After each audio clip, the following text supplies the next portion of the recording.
Holy smokes, everyone.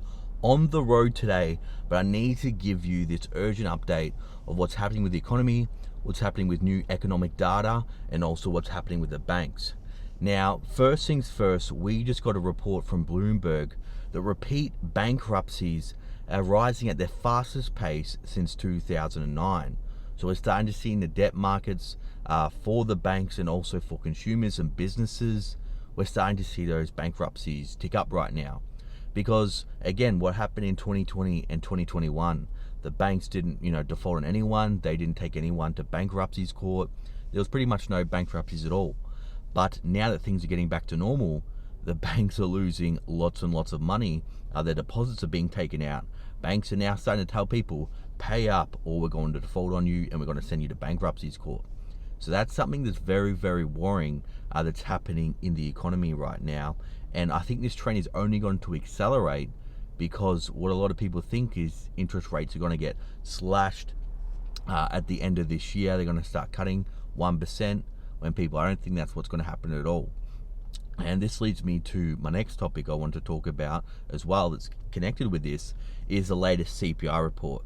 And a lot of people are getting very hopeful because headline CPI came down to 4.9%, but core inflation is much higher. Now again, it's still 2.5 times the Federal Reserve's mandate of 2%. So there's no time to celebrate yet.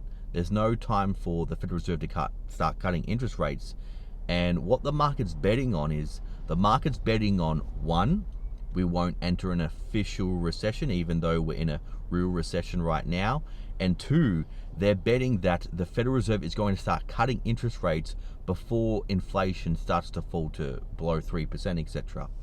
But the big risk is, if the Federal Reserve, say for example, inflation drops down to 4%, or should I say CPI inflation, if that drops down to 4%, and the Federal Reserve starts cutting, and then all of a sudden we get all this new economic data, economic activity, people start spending like crazy, speculating in the markets that stock market's going to boom because money printer go burr like in 2020 and 2021.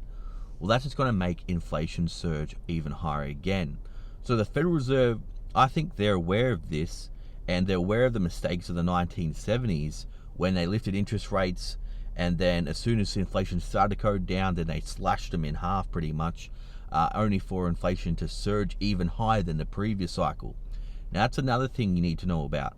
Inflation comes in waves. So we've had a couple of waves of inflation, and I think before inflation really goes down, and I'll get into a moment, the only one thing that will bring inflation back down, we could have one final wave of inflation that will prolong how long it'll be until the Federal Reserve starts cutting. So that's two big risks for the market. They're getting over optimistic. That inflation is going to fall and fall rapidly, and the Federal Reserve is going to start cutting interest rates before inflation falls below 3%. That's not going to happen in my opinion. I don't think that's going to happen. And also, what I think is going to happen, what will really bring inflation down, is we're not just going to have a recession, because I believe we're already in a recession right now, but we're going to have a depression. A lot of you think the same as well. So the only thing that will bring inflation down is if we enter a severe depression, because in a depression, people aren't going to have jobs, or unemployment will be very high. I'm sure for you hard workers, you will still find opportunities no matter what crisis happens, and there is always opportunities no matter what crisis happens. But unemployment rate will be very high. Disposable income will be destroyed. People won't have any money to spend on anything, and that's only when inflation will really come down. And that's only, a lot of people have been talking deflation for 2 years. I've seen all these people saying that there's going to be deflation or deflation within a few months. There's not going to be any deflation until the greatest depression. Not something that will rival the Great Depression, but this will be the greatest depression because of all the speculation that's been going on, because of all the money printing that's been going on, and because the government's been kicking the can down the road. And what I've been talking about, why this will be different to the 1970s and why they won't have to lift interest rates up to 17%, is because debt is so much greater now. In the 70s, debt to GDP, the government debt was only around 30%.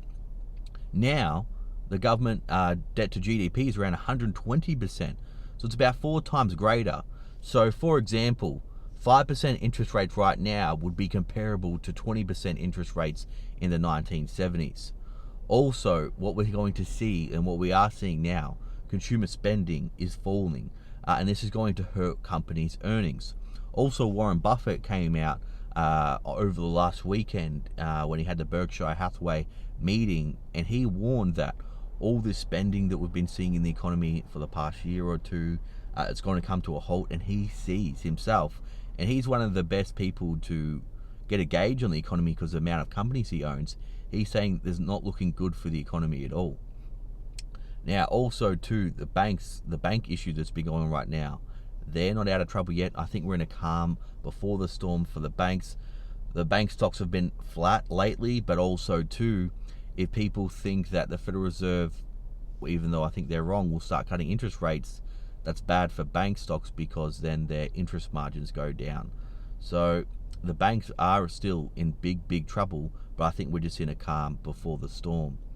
So everyone, what do you think about all of this? Let me know down below. Thanks for watching. I'll see you all in the next video.